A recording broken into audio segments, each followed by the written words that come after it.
Harrison Ford once delivered a line that sounds like a loose joke until you sit with it and realize it carries two distinct truths at once.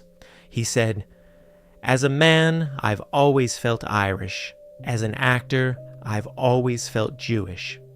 He managed to compress his entire family tree into one effortless sentence. Off-screen, he feels Irish, pointing to the everyday home, life shaped by his father, and a secular background with an Irish Catholic lean.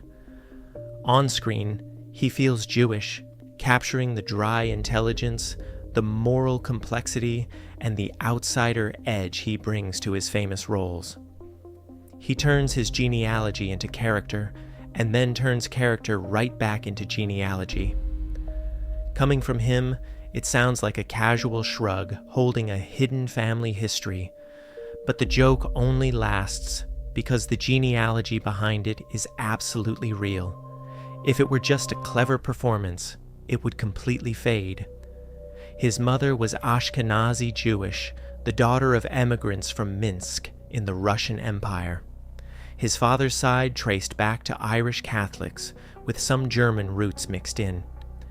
He is speaking from a genuinely mixed background and turning that reality into a one-line self-portrait. People think they know exactly who Harrison Ford is. They see the famous smirk, the steady cool under pressure, the face that looks carved out of old American stone. They place him in a neat box of being half Irish and half Jewish. Yet that familiar split is only the beginning of a story defined by fear, escape, and the crossing of invisible lines. Before Harrison Ford became the man outrunning danger on screen, survival sat directly behind him in his mother's family line. His maternal grandparents, Harry Nidelman and Anna Lifshutz, lived in Minsk, a city with a major Jewish community. They did not leave the Russian Empire because they were restless or seeking a grand adventure. They left because staying had become far too dangerous. By the late 19th century, Jews in the Russian Empire were living under severe pressure. They faced discriminatory rules like the May laws, heavy taxation, and the constant violent threat of pogroms. Family life was squeezed by policy, social hatred, and violence that could erupt without warning simply because they were Jewish. Harry and Anna looked at the world that formed them and made a hard judgment about survival. They walked away from a known world because it had become too unsafe to hold them. This was not an isolated choice. Around the turn of the 20th century, roughly 20 to 25% of Minsk's Jews emigrated abroad, with most heading to the United States. That is an entire community moving in mass, a massive social fact written in human movement. Families were not always leaving empty places with no ties. They were leaving places filled with language, religion, memory, and neighbors. Harry and Anna traveled the routes many others took, heading overland to a port and taking the ocean crossing toward New York. Arrival did not mean the struggle was over. New York was the place where they had to rebuild entirely. They settled on Manhattan's Lower East Side, finding their way into the Jewish American life of the city. For Harry and Anna, New York was the city where safety and work became possible, enough for the family line to keep moving. From that rebuilding came their daughter, Dorothy Nidelman. You watch Harrison Ford play men who expect life to hit hard and who simply decide to keep going. That coolness rests on this older family memory of absolute risk. One entire branch of his family came through a gate built by fear and persecution. His grandparents made escape necessary long before his screen heroes made it look thrilling. While his mother's family escaped Minsk, his father's side emerged from a completely different kind of survival. Harrison Ford's father, Christopher Ford, was born John William Ford in Manhattan. Christopher's father, John Fitzgerald Ford, was born in New York to Irish parents, Thomas F. Ford and Mary Toohey. Thomas came from County Mayo. That single county name completely shifts the emotional center of the story. People did not leave Mayo because wandering sounded exciting. They left because poverty and the long shadow of the Great Famine had narrowed their lives so badly that leaving was the only hopeful act left. The legacy of the famine pushed them outward. A disaster does not end when the starving stop dying. It lingers in fear, low wages, and narrow family choices. Thomas F. Ford and Mary Towhee arrived in New York and built an Irish Catholic household. They entered a city that was harsh and crowded, requiring massive stamina to hold on to their faith and identity. Their son, John Fitzgerald Ford, grew up inside a home where that old country feeling remained fiercely alive. He was raised in a household where both parents were Irish, ensuring this identity carried directly into the next generation. The Ford side was built out of adaptation and the stubborn carrying forward of identity inside a new country. Manhattan was not just a place on a birth record for his father. It was the kind of city where old country identities could survive because so many people arrived with them and built community around them. An Irish household in Manhattan could remain deeply Irish in feeling because the city was full of other families doing the exact same thing. Identity often weakens across generations, and by the time a grandchild is born in America, the old country feeling can start to thin out. But in the Ford line, the Irish Catholic character held on strongly enough to shape his father's branch entirely. He was not born into a family that had forgotten where it came from, but family trees love to hide their best secrets just out of sight. The public loves the simple Irish-Jewish split because it feels cinematic. Yet, tucked into his paternal grandmother's line is a quiet German branch that breaks the neat myth. Florence Veronica Niehaus was Harrison Ford's paternal grandmother. She was born in New York to Della Conway, who was of Irish descent, and Charles Niehaus, who brought in German ancestry. She later married John Fitzgerald Ford. This changes the math of the family completely. It means Christopher Ford was roughly 3/4 Irish and 1/4 German. Suddenly, the story is no longer a clean 2-part split, but a 3-layer mix of Irish, German, and Ashkenazi Jewish. The German thread is not the loudest, but it is deeply structural.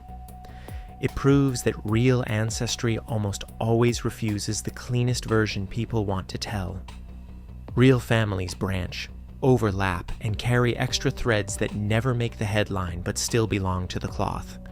Ford carries this quieter layer while the world keeps describing him with 2 broad labels. Those separate immigrant histories finally crashed together in America. Christopher Ford and Dorothy Nittleman married, forming a union that was highly unusual for its time. In the early to mid-20th century, marriages between Catholics and Jews were rare, often sitting under 2 to 7% of all marriages. Families worried, community pressure was heavy, and religious lines were hard. One side was usually expected to win. The children would normally be raised fully in one faith. Christopher and Dorothy decided something else entirely. When people asked Harrison Ford about his religion, he joked that he was raised in a Democrat household. It sounds like a quick deflection, but it perfectly captures a home that stepped outside the normal tracks of the era. He meant his parents had lowered the walls instead of forcing one tradition to dominate. He was raised by parents he described as liberals of every stripe. The home was built around secular, liberal values rather than ritual loyalty to one church or synagogue. The Irish Catholic and Eastern European Jewish mix also matters because those were not soft, interchangeable backgrounds. Each carry deep collective memory. Irish Catholic families often knew what it meant to hold tightly to faith in order to hold on to identity. Jewish families from Eastern European lines often knew the exact same thing in a totally different way. So a marriage joining those two worlds was not simply mixing recipes or surnames, it was mixing entirely different systems of belonging. The parents had to set a specific tone to make room for difference without letting that difference harden into division. They created a third space. By refusing to make their differences a war, they taught their son that identity does not have to arrive in one sealed package. He learned early that belonging can be built instead of simply inherited. That is why Ford never felt fully Catholic or fully Jewish in the formal sense. The word Democrat became a tiny family memoir. It holds the Irish Catholic father, the Jewish mother, and the fact that their marriage broke the rules of their neighborhoods. Ford emerged from that home marked by ambiguity and a dry independence, refusing to market himself through neat religious labels. Harrison Ford seems like the last person you would use to tell the story of New York's immigrant meeting point. You picture him in motion, outrunning danger, a face carved out of dry wit. You do not picture old tenements, parish churches, Yiddish theater, or families arriving with fear. And yet his ancestry lands right in the middle of that exact world. He comes out of two of the most powerful immigrant streams that shaped 20th century New York City. They filled neighborhoods, fought for jobs, raised families, and changed politics. The Irish story begins in rural poverty, famine, and Catholic survival. The Ashkenazi Jewish story begins in cities and towns farther east, under pressure from pogroms and fear. These were not the same people, arriving with different religions, languages, and old wounds. Yet in America, those worlds did not remain cleanly separate. They worked in the same neighborhoods, entered the same urban struggles, and fought for space in the same political systems. The crossing of those threads gives you something stronger than either on its own. Both maps lead back to New York's working-class history, even if not to the same blocks or institutions. The Irish Catholic side connected to the people who fought their way into city life, building hard institutions, police departments, and political machines. The Belarusian Jewish side connected to migrants who poured into crowded neighborhoods and built new systems of support around work, trade, and labor organizing. Both communities depended on each other and fought to matter. Harrison Ford carries both sides of that old city map in one family story. He is what happens when New York's immigrant streams travel inland to a city like Chicago, where he grew up. He embodies the literal offspring of the two communities that built the social fabric of modern New York City. This background is more than just cultural history. Harrison Ford's ancestry lands him directly inside a genetic overlap zone. He has never disclosed any specific medical diagnosis, and this is not a story about what he personally has. It is a story about what his body represents. He brings together two deeply studied population histories that carry their own inherited risks. Millions of Americans stand in this exact same zone without knowing it. That is the first thing people get wrong about ancestry and the health. They think background is only a last name, a church, or a grandparent's recipe. But it can also be a literal record of what moved through a community for generations. Some populations passed down certain mutations more often than others because families married within smaller groups over long stretches of time. That does not mean everyone in the group gets sick, but it means certain risks cluster. On his mother's side, the Ashkenazi Jewish population is known to carry higher rates for certain recessive disorders and cancer-linked genes. Because the community stayed fairly closed over generations, certain founder mutations became more common. Researchers constantly flag BRCA1 and BRCA2 mutations in this group because they can raise the risk for breast, ovarian, and prostate cancers. They also look for Gaucher disease and other lysosomal storage diseases that appear more frequently in this population. This is population history written straight into DNA. Researchers treat Ashkenazi ancestry as a clear reason to consider targeted carrier screening, not because every person is doomed, but because the pattern has shown up too often to ignore. Then, the Irish and Northwestern European side enters, carrying a completely different set of instructions. Researchers track a condition called hemochromatosis in these populations, which is an iron overload disorder. Over time, the body takes in too much iron, which can silently build up and damage organs. It appears so often in people with Irish roots that it is sometimes called a Celtic-linked disorder. When the Irish side brings its own hereditary cancer risk, alleles, and patterns of cardiovascular and metabolic risk genes, the medical conversation widens even further. Older ideas of family risk were blunt, but now researchers know ancestry itself can shape what medical testing makes sense. Ford's ancestry brings these two separate medical watch lists into the same descendant line. Mixed heritage does not cancel out old population risks, it layers them. A person can inherit one set of community-linked markers from one parent and a different set from the other. The body becomes a meeting place, a genetic crossing. Countless Americans share this exact kind of mixed background.